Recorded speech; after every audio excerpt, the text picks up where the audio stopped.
I'm Nekia Nichelle, and this is the Just in Life podcast where entertainment, lifestyle, and inspiration come together.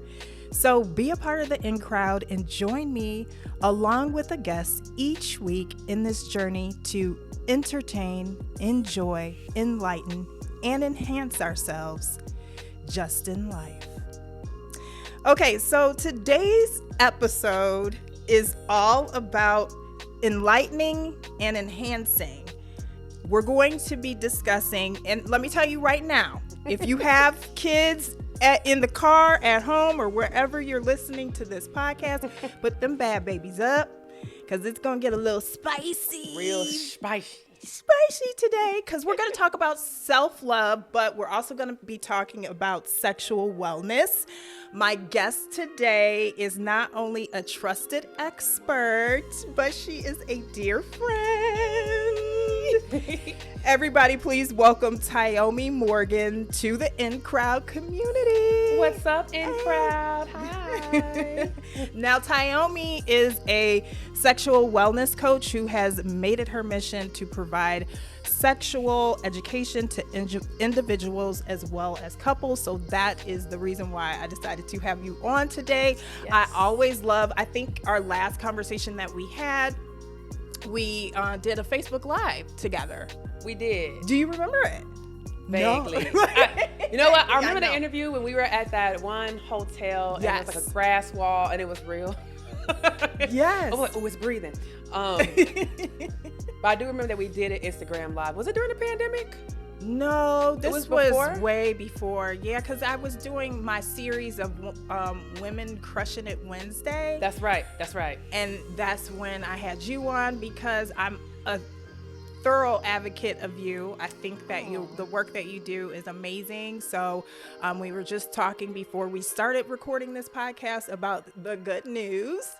Yeah. I don't know if you could share. Can you share? Do you want to hold off? I'm not going to share specifics, but what Okay. I will say is that with my sensual fitness program, the Cowgirl Workout, I have been really hitting it hard in the press and just like working on getting more exposure. So last year I had 2 TV features, one on sex sales on Fuse TV with Wheezy from Horrible Decisions, and then on Epix, Sex Life Season 3, Episode 1, What Women Want. So that was a big win. And so I rolled that into hiring a publicist for this year because up until this point in my career, all the podcasts, all the TV, all of the appearances that I've ever had I secured them.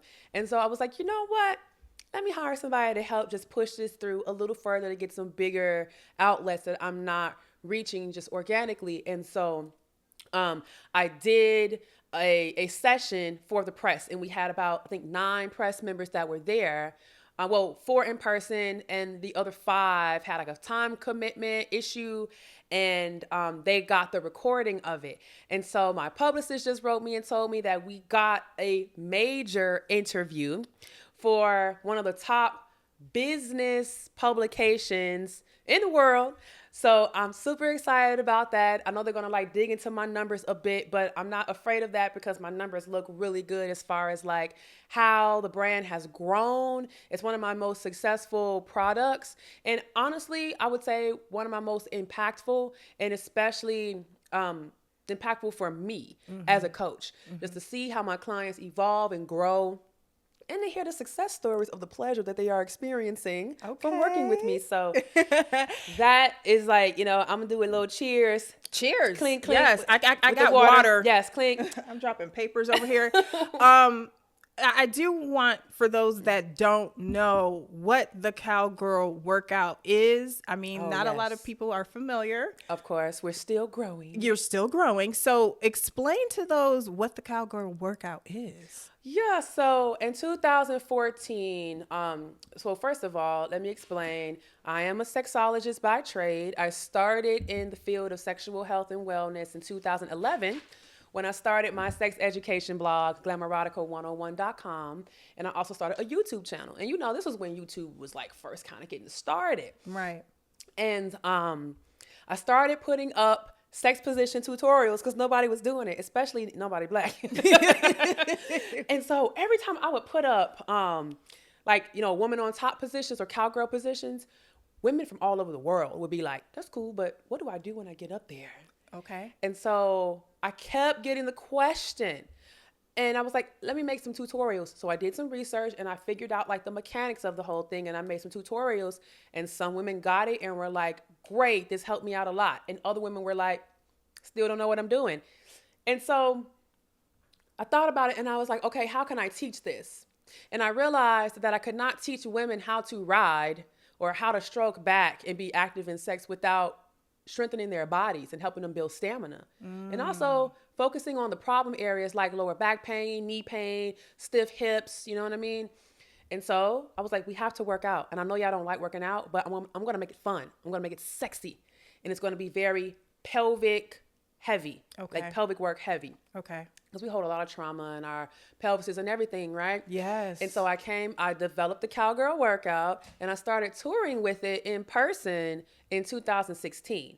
I literally toured coast to coast, East Coast, West Coast, North, South. I did it. And me and my friend drove across the entire country in a Buick. Oh my God. I didn't know this. Yes, we drove, we slept at the Grand Canyon on our way to California, which was pretty cool. In the Buick? Yes, in the Buick. We slept at the Grand Canyon. What if you, okay, so I'm the type of person that will wake up in the morning and have to go pee. What does that look like? We peed right there. Like, oh my goodness. We peed at the Grand Canyon, you know? And it's funny because I have pictures of my stuffies. I travel with my little stuffed animals and they're like sitting at the Grand Canyon at sunrise, like watching. It's so cute. But so I started touring and I even went to London. My first year touring, we went over to London and Paris. And then from there, I just kept touring every year, more cities. I was getting requests. I even went all the way to Lagos, Nigeria. Oh, lovely. Had a sold out event and there. And you were showing them Canada. How to do some pelvic thrusts. Listen. Okay. Shout out to my Naja babes. I love y'all. And I told them this in my class. I said, damn. Y'all kind of stiff. Oh no! I was like, y'all not like, the Naja babes. I'm very surprised. I was very surprised. I'm shocked. Y'all a little stiff now, but it was so fun, and to know that like my brand is so successful and widespread that I could go to Nigeria, have a sold out class, and book a press tour for myself and a TV show. Look at you. And radio, like who's doing that? So the Cowgirl Workout is a holistic fitness program that I created for women and people with vaginas to learn how to ride better and to have a deeper connection with their bodies. And so it's a fun way to work out. And the pandemic now, the pandemic said, you got to pause. I did 7 cities. I did the entire East Coast, Atlanta, and Chicago before the pandemic shut me down from touring in person. And I was literally, the day the world shut down, March 16th, 2020, I had a flight to Nairobi, Kenya. And we had 70 participants who were waiting for me to come there. And I literally cried for like 3 days. Oh. Because I was like, first of all, this was like my money maker. Secondly, what am I going to do? Right. What did you do? God said, go online. Okay. So we went online, and then I eventually, shout out to Nicole Kane of XO Nicole, because she put me on to Mighty Networks, and that changed the game for me. So I built the Cowgirl Workout Tribe on Mighty Networks, and so we're 3 years strong now, and I supported so many women through the pandemic, and some of those women are still with me, and we have people coming in and out of the program all the time from all over the world. But honestly, like I said, this is like my most successful product, and eventually I'm going to train other people to become Cowgirl certified so that they can teach the women in their communities how to do this workout so that they can not only feel more pleasure, but just feel better about themselves and walk throughout life with more confidence and more stamina too, because you're like, it'll change the way you breathe and everything. So yeah, if you guys are really interested in knowing more about what the tribe has to offer, go to thecowgirlworkout.com or members.thecowgirlworkout.com. And I promise you, if you put the Cowgirl Workout in Google, you will find us. Because like I said, we got features. Because you are certified and it's your idea. Mm-hmm. I was... I follow you, of course, on social media, and I had saw, some people was trying to snag you and say, girl, let me tell you what pissed me off about that, right? It's because I seen this woman. I saw her. Mm-hmm. I saw her the whole time. I saw her before she started promoting her stuff on the blog sites and going viral, right? And I didn't think anything of it. I was like, whatever, because I'm not. So there are dick riding classes out there, right? But I always say I don't have a dick riding class. I have a fitness program. Okay. And my fitness program has many different like caveats to it or aspects to it, different forms. So it's not just one thing. And what blew me was like, I was like, wow, the whole format, how she dressed, the style of teaching and everything, but not teaching my technique. Because see, if women are saying, my knees, they are crunchy, then why are we spending not crunchy why are we spending so much time on our knees, you know? Yes. And so I have developed a program where we can use a chair, we can use a fitness ball to learn how to ride without having to be on our knees. And we get on our knees, but we're not spending 45 minutes to an hour down there, right? Okay. And my program has developed over time. And as I learn more about the pelvic floor and as I learn more about fitness, because I have a background in fitness and dance. So, but the more that I learn, the more certifications I get, then I incorporate that into my workout. But what pissed me off the most was the fact that like, I came out and said that like, I was the first person that really popularized this thing. Mm-hmm. And see, it was my fans and my followers that literally were tagging me and saying, no, Tyomi did it first. Like, it wasn't even me saying it. So then when I came out and said I was the first, acknowledge me, then there were some people who were trying to attack me. What? Saying like, oh, it's room for everybody to eat. I didn't say that. All I said was I stood up and I popped my shit. Right. I don't pop my shit enough. I've been doing this for 12 years and I've been in spaces and I've done things that I've forgotten that I've done, but I've been doing big shit in my space. And nobody was touring with a dick riding class before I was. Trust, I saw it. Mm-hmm. And not at the level that I'm traveling and doing it. So I was like, wow. And then there were some people who literally were like, well, you know, I've been following you for a long time and I just don't like how you're talking about this and I'm going to unfollow you. Bye. Right. Bye. Bye. Because I'm not doing anything wrong by taking up for myself and just putting the facts out there. I popularized this. I'm not saying I'm the only one, and I'm not saying that I'm going to be the only one.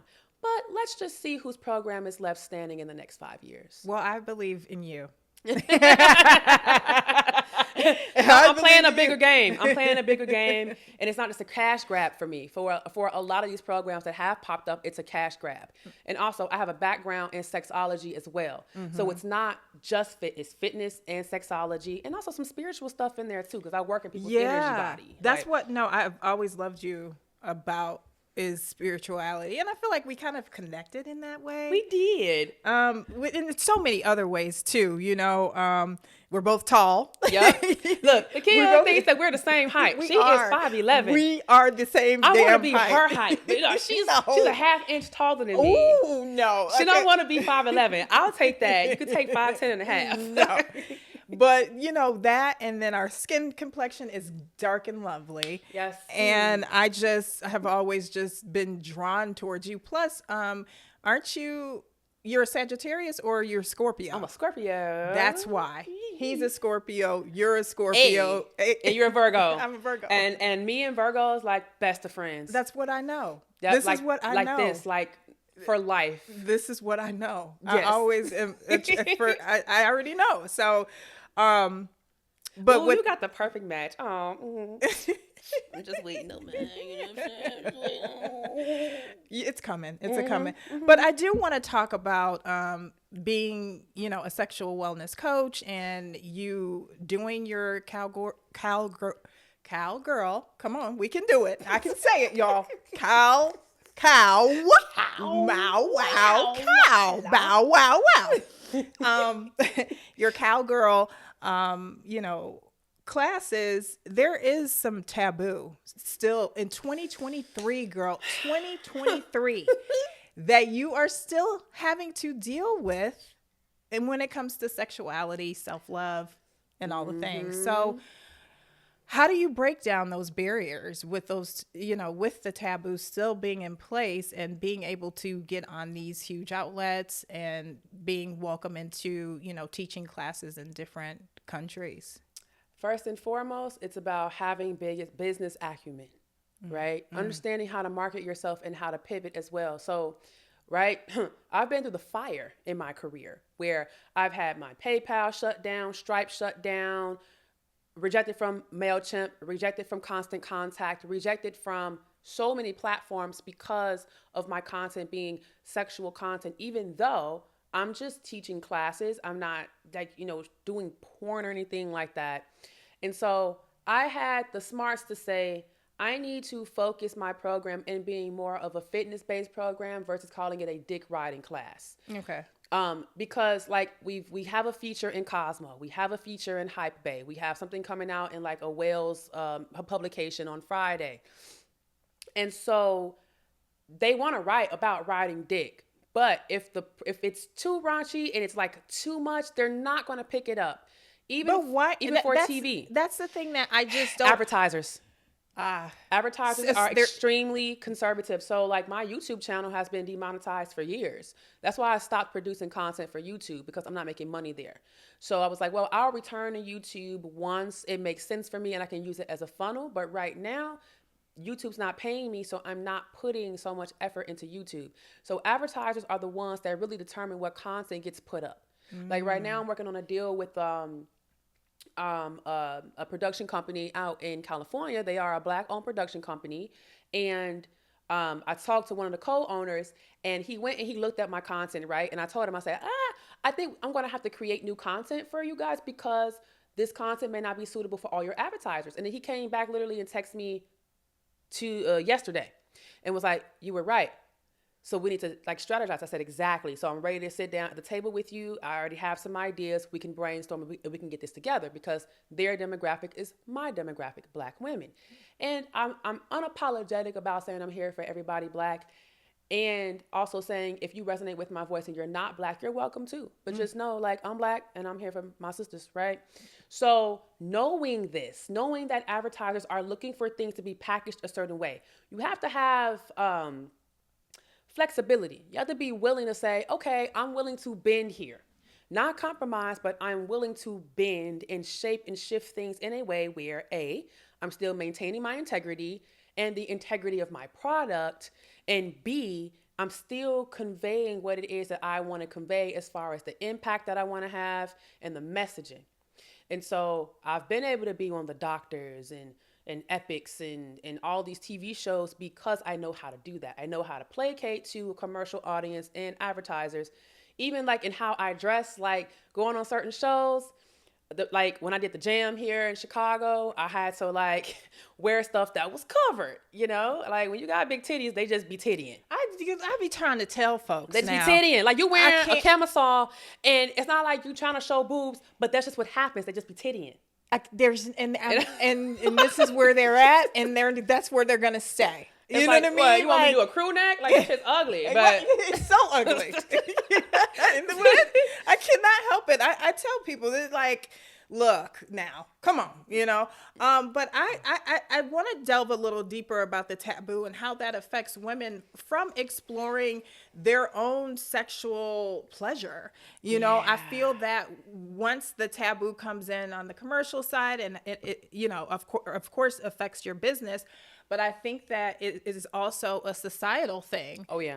For sure. That we need to get over, because a lot of women are missing out. It's so hard because we're battling against centuries of patriarchy and misogyny, right? And a lot of it is deeply ingrained into the mindsets of people, and also deeply entrenched into pop culture. And so with that, it makes it difficult. Oh, and then let's not even talk about religion. Like there's like 8 primary sources of programming, and I've coined this as the 8 P's of programming.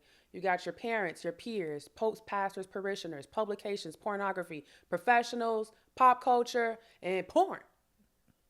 Right? Girl, you got them all. The PPPs. Yeah, the PPPs, And so when you think about those 8 sources, and then you also include in your personal experience, right? That's informed by all of that. It makes it difficult to break out of certain ideas, because if you have your parents saying, "Well, this is what it is," and then your peers, your parents and peers are the most influential sources. So if your peers are saying, "Oh, well," giving you advice and saying this and that, and they are loud and wrong, you're still going to believe your friends over your parents or even like your pope or your pastor because they are the closest to you and they have the most influence. And then pop culture influences everything. Like I just did a live about this last night, speaking about painful sex and how like we hear it in pop and we hear it in R&B.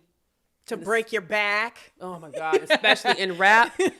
Break your back, go up, all, big penises going all the way. And it honestly ruins your, help me out here, girl. What, your what? Yeah, I mean, the inside, shit. People have gone to the hospital. Yeah, so if sex is performed in a way that is a little too rough, and you're consistently pressing upon the cervix, sometimes you can tilt. You can tilt the uterus. I know. People have, and that we don't talk about that enough. And so there's like a great amount of ignorance that still surrounds sexual health and sexuality because of politics as well. That's the ninth P is politics. There's so many P's. There is. Because look at Roe versus Wade being overturned, right? And now I read a headline that said that abortion pills may be completely illegal, right? I got to go read up about that. But politics informs the policies that on the federal level, they say, hey, when it comes to sex education, it's up to the states. And then the politics of each state says, well, it's up to the districts for these schools. And then the PTA is like, well, we don't want our kids learning about gender. And they're saying it just like that, huh? We don't want gender being pushed on our children. We don't so then we have a society of people that are completely blind. Right. They have sexual urges and desires, or they have certain opinions about sex where some people may be asexual, right? But they don't understand what that is because there isn't a comprehensive sex education program in their schools teaching them this.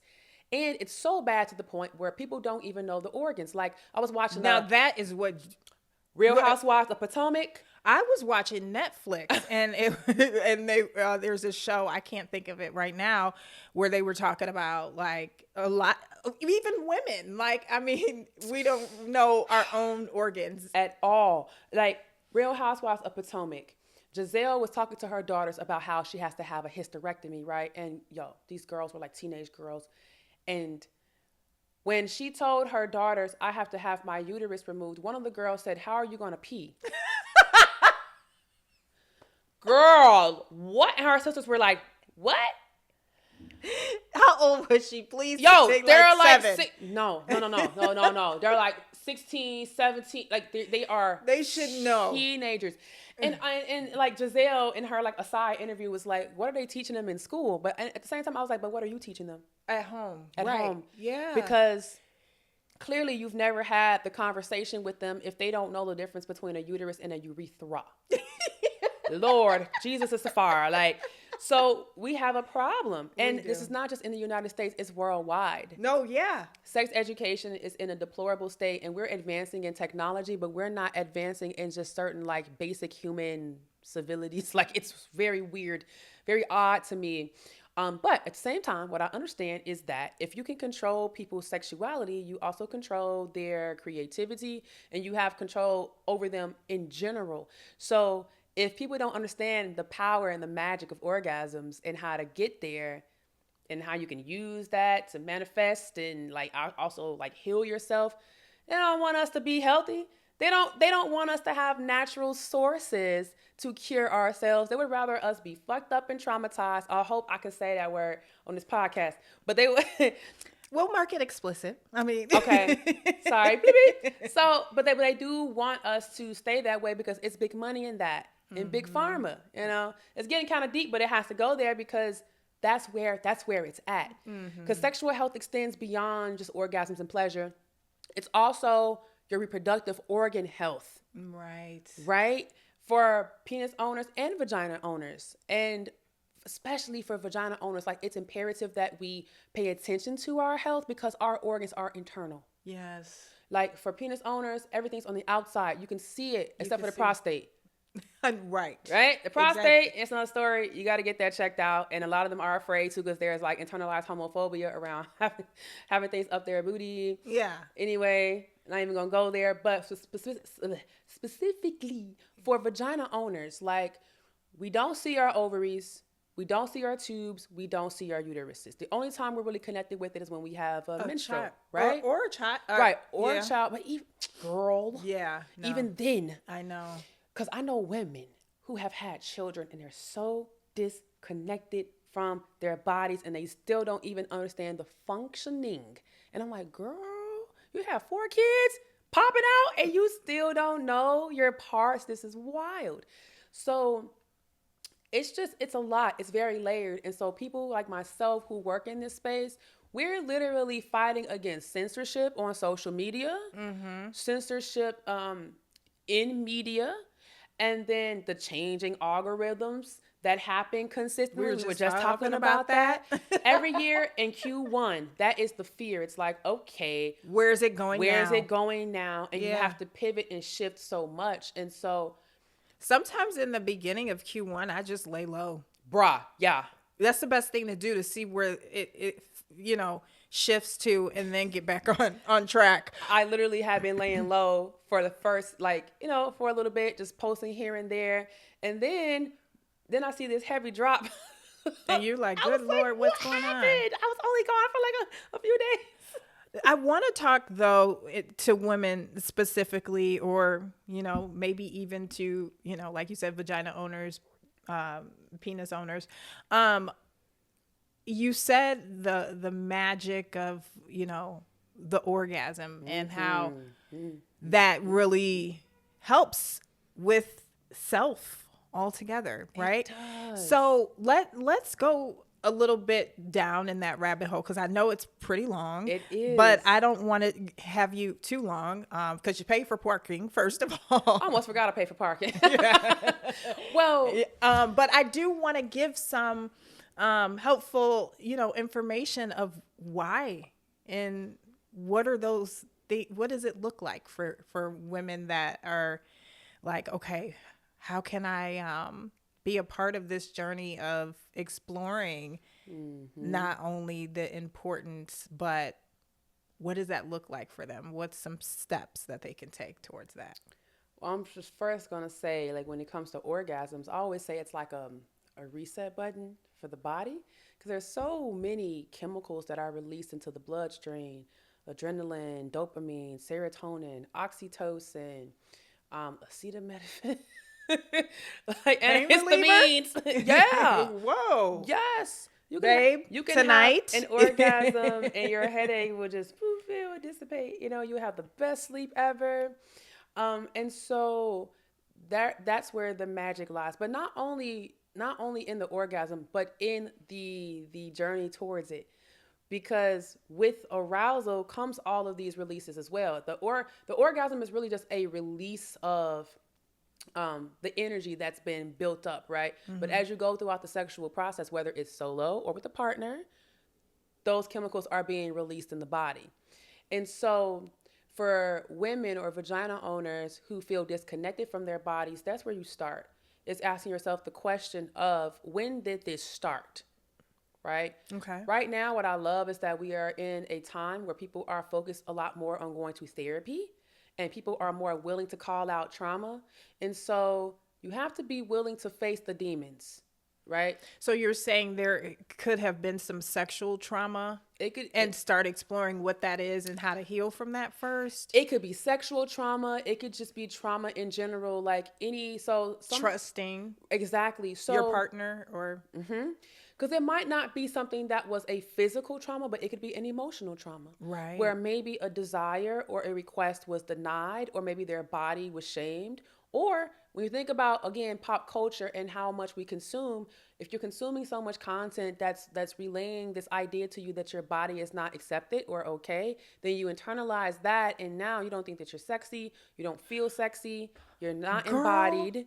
Right? So trauma can come in a multitude of ways. People think that sexual trauma is only like a rape or like a violation, right? Or a violation of your physical person, right? But it could literally be an overstepping of boundaries, like as simple as like someone touching you in a way that you didn't want, or kissing you before you ask, or even bringing up the conversation or sexualizing your body in a way or fetishizing your body in a way that is unwelcomed. And so it starts here first. The brain, outside, because there's this whole debate like, well, the skin is the largest organ. It's the largest sex organ. It's like, okay, but the brain's the epicenter, right? So the brain, the brain, and then you have the mind. The mind or your consciousness is impacted by everything that we see and experience, right? And so if the only thing that you're receiving is this messaging that it's not okay, you're not in control of your body, especially as a black woman, we are sexualized and we are fetishized, but yet we are told that it is not okay for us to be expressive in our sexuality. And then when we do, what are we labeled as? Hoes and thoughts, hot girl, city girl, fast, right? Mannish, whatever. Right. Mannish. Right? Yes. Yeah, no, for real. And so it starts there, asking yourself, what is the programming that's holding me back from truly feeling the pleasure that I desire? Right. And when I say pleasure, yes, we're talking sexual pleasure, but just also sensual pleasure, how you experience the world through your five senses, and emotional and spiritual pleasure. Because there are some people who don't know how to receive a compliment or a positive affirmation because they don't think they deserve it. And somewhere along their journey, they were told something or they heard something that they internalized and it was a lie, and they decided to believe that lie and attach it to who they are. And that has informed every single last experience that they have had up until the point where they realize that something is wrong. So they have to literally go back in their consciousness and in their memory and figure out, when was the initial time that this lie was told to me, and then who said it? Yeah. So you can send it back and then choose what you want to believe. So it's work. It's work. what's called shadow work. It is work. So it's not, and I love, this is why I love talking to you, because, I love that you not only are breaking down this misconception that it's just about teaching you how to, suck a penis. It's not that. It's not that. It is so much deeper and so much other healing, because, take me, for example. I know when my weight is up. Yeah. That is a thing that affects my not only self-love, self-confidence, but even sexual desire, And so that is all part of it. That's all so common. It's a so huge common thing. And I experienced that too. Yeah. And I'm pretty sure that, this is something that you may also experience where you're talking to couples and the woman had a baby and her weight is up and trying to have sex after that. And the hormones. And the hormone, all the things. And, so much. And I think that, these are lessons that need to be taught.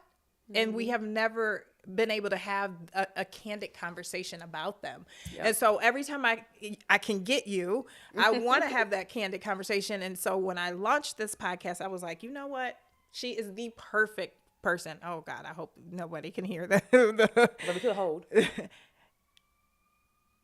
We're holding because sirens. We're in Chicago. Please be mindful.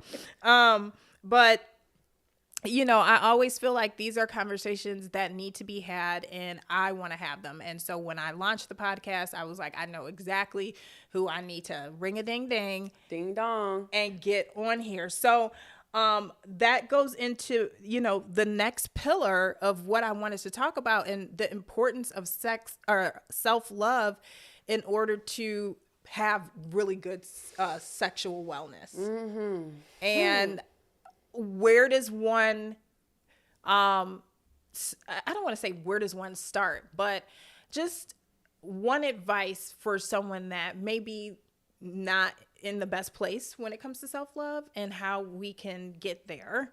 And then also too, how it enhances your sexual experience, whatever that looks like. Yeah, I would say get a coach. Or, a therapist. Because sometimes, like, the lack of self-love, again, comes from, like, a mental blockage, something that, again, was believed and integrated into a person's, like, personality. And so you're going to need a professional to help you sort out your thoughts, right? And to give you tools to be able to do that.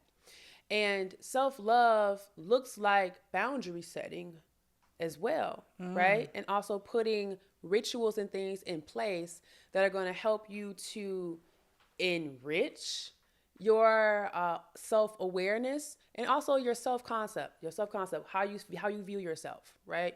And how you physically show up. And so you can always tell when somebody's having like a self-love challenge when they're physically not put together, or like they're scatterbrained, they're kind of all over the place.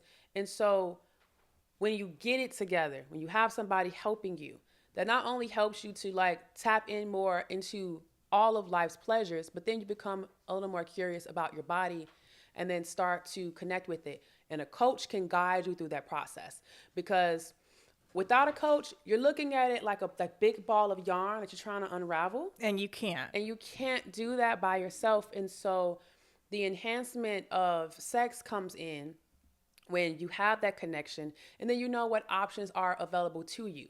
Because it's going to start with like self-pleasure first. Because I work with a lot of women who are single. They're either divorcees or they're like single women who've been celibate for a little while. And a lot of them are in my programs because they're like, well, I want to be ready for the next, right? But then I always remind them, like, even if there is never a next, there is always you. You are your partner first. And so if you're not exploring yourself, if you're not giving yourself the pleasure that you desire in every aspect, then how can you expect to show up for yourself sexually? If you're just like scoffing down food because you come from an environment where you were in survival and you just had to eat whatever would fill your belly, right? But you're not actually taking in the flavors and savoring the food, how will you expect to savor sex? Right. I love that analogy. It just threw me off, but no, it's true. Yeah. Right. But we don't think about how that kind of stuff has an impact. Financial stability, home stability, right? Even level of education and just like access to information. Most of us have smartphones, but a lot of people are not savvy enough to go and look for the information and fact check and find it, right? I get people who are like, I stumbled upon your content because they went down some kind of rabbit hole or they saw a picture of me and it just led them in, right? And I'm grateful for that. But there's still a huge majority of people in this world who are just completely unaware of the fact that there are sex coaches and sexologists and people who can help them with their sex lives and sex therapists. So this is deep work. And I think that a lot of people would prefer to do the dick sucking classes and, you know, the riding classes and all the mechanical fun stuff in sex, because they want to glaze over and keep putting band-aids on the big gaping wounds that are the traumas that they have not addressed. And people who don't think that the stuff that we previously mentioned around like financial stability and housing stability and coming from like poverty, they don't think that it has an impact on how they experience pleasure, but it does. Right. When you're in survival mode, you can't really experience pleasure. Right. Because you're in fight or flight all the time. Right. You have to be in rest and digest in order to really receive pleasure. I love it. I love it. Well, I know I've kept you a while. I ain't gonna I don't have my watch on either, but I just feel like I have, because I could talk to you for so long. Girl, I feel like we just been talking for like 30 minutes. Right. So, but I do, before you go, have just one more thing I gotta get out. Yeah. You know, maybe two. I'm going to give her two. I was like, two more things. Like, two more things. Two more things, guys. Please, just hang on, okay? Because I got so many questions, but look, they're hanging on. They're still here.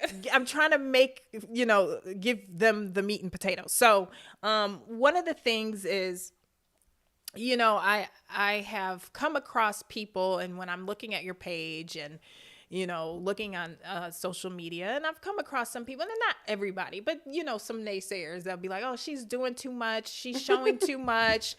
and she's exposing herself. And then that message gets lost in its translation, possibly, because they can't get over the aesthetic of it all. Right. How do you still, do your due diligence and continue pressing forward, even though that there's still those people that feel like, because I feel like it's a little bit of judgment too. It is. It's a projection. And Yeah. really what they're saying is, I wish that I could be like that, and I don't know how. And I'm afraid of what this is reflecting back to me. And so instead of saying that, then they place a judgment and say, oh, this is too much. No, I'm definitely not too much. I'm showing up exactly as I am and exactly as how I'm supposed to be. And what's happening right now in you is what's supposed to happen. I am activating you to help you to realize that there is something that needs to be addressed. But you don't know that. It's popping up as jealousy. It's popping up as irritation. It's popping up as feeling uncomfortable. But that's what trauma does. It's going to feel irritating and uncomfortable because it doesn't belong. And so with me knowing that, I keep pressing for it, because if you've been activated, that's my job. Right. I'm on purpose. Right. So if I'm living my life out loud and I'm displaying so what I am displaying is what it could look like if you are an aware and embodied sex goddess. This is like top level. It's like big boss level, right? That's me. Yeah, I know. Right? So this is what it could look like to be that. This is what life could look like. This is what success could look like, at this level. But then there's everything in between. And you could fall anywhere in that, and even be up at that level if you want to. And that scares some people. And I'm okay with that. I'm not everybody's cup of tea, Right. I don't like English breakfast tea, so I might be English breakfast to somebody, and that's okay. I always say that. You may not like what I'm saying, but that's okay. Yeah. It's not for everybody. But I think that those that do embrace it, they see it for the educational purpose that it is, and you have testimony of how it's been effective. Man, like the testimonies, not just from women, but from men too. And the male testimonies are the ones that like touch me in a whole different space, because men are a little resistant to being taught. You know what I've heard before is like, you don't got a penis, how you gonna tell me? I'm like, I don't need. I have a vagina. I have that a clit. Penis goes in there, and I know what I have a clit. It's the same thing, just formed differently. Okay. Okay. It's the same thing, same tissues and everything. However, I don't need to have external genitalia to tell you and to teach you and provide you with tools to help you have deeper, more passionate lovemaking with whoever you choose to have it with, and to love yourself more.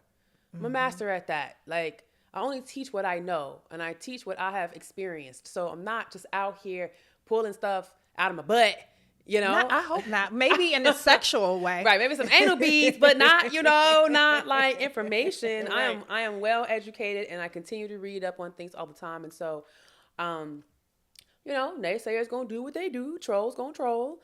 And on Twitter specifically, I love, when I have time, I love meeting a troll with wit and education and humor. And what I find most of the time, if it's not a bot or somebody who was just completely unreasonable, is that all they want is to be seen and heard. Yeah. And they want to be a part of the conversation. And this is why I express compassion. Well, I've seen you check some folks too. I check people, especially one that was saying, I think one had said you had daddy issues or something like that. Like, her dad is very present. So that's not even what it is. I laugh so hard because that's the one thing that people want to say when a woman, because they never say this about men in sex work, right?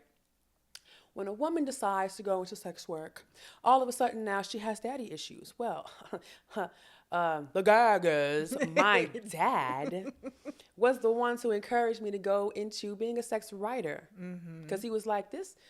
When I brought the idea to him, he was like, yeah, baby, that's good. You're needed.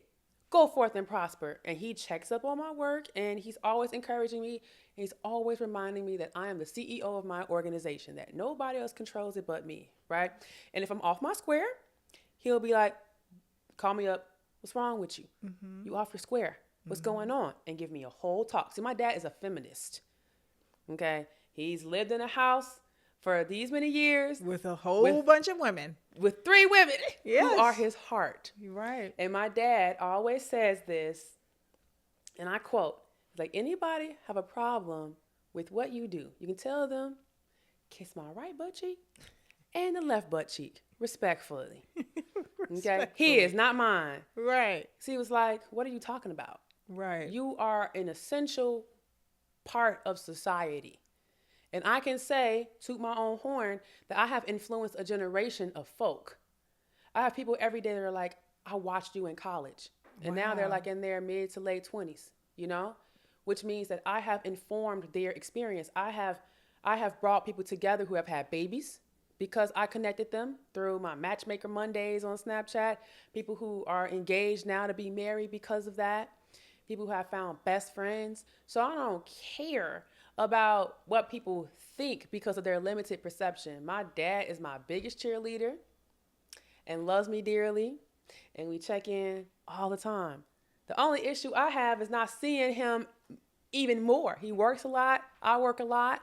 That's the only issue I got with my dad. Right. So check. Okay. Check. We don't want to hear nothing about no daddy issues. Tyomi, I can talk to you forever, girl, but I know you have to go. And before we sign off, though, please let everyone know where they can find you. So if they want to get coaching done by you or do some ride a cowgirl classes. So if you want to take the Cowgirl Workout, it starts at $24.99 a month. There's also an annual option and a VIP option. All you have to do is go to members.thecowgirlworkout.com or thecowgirlworkout.com and meet me there. And if you want to follow me on social media, where you can find all of my links and also my conversations and free advice, it's at Real Glamazon Tyomi on Instagram and Glamazon Tyomi on Twitter. My YouTube channel is youtube.com/Glamoratica101 and my blog site, Glamoratica101.com. You can reach out to me on my website, sexperttyomi.com, which is my coaching site. I got a lot of sites, y'all. I know. thepleasureacademy.com. And if you are sincere about becoming a one-to-one client, sincere inquiries only, you can email me directly at Tyomi, Tyomi, at TyomiMorgan.com. And if you forget anything, just put my name in Google. That's it. Tyomi Morgan in Google, and you will find all kinds of information on me. And I'll put the links in the show description so you guys have at least one link. And then once you have one link, it'll link you all to the rest. Exactly. Exactly. So we'll put that in the show description for you guys to be able to see about those classes or coaching or whatever, all the things, and just follow her in her advice. So thank you again, Tyomi. Thanks for having me. Of course, we hope to have you back. I think this is going to be one of many shows, but I feel like this was a great, candid conversation that a lot of people needed. And I want to say a special thank you to all you lovely listeners for tuning in. Remember, romantic relationships are not just about, you. It's about loving yourself. It's a reminder to love and appreciate yourself. It starts with you. Have a love with you. Be romantic with you. Okay? And when we love ourselves, we can create healthier, more fulfilling relationships with others. I think it starts there. Yes. We're healthy with ourselves. If you haven't already, though, you guys, please join the Just in Life community, aka the In Crowd on social media. This is where we're trying to create a community where we discuss this episode and every other episode and lifestyle and entertainment and all the things to enhance ourselves just in life. Thanks for listening.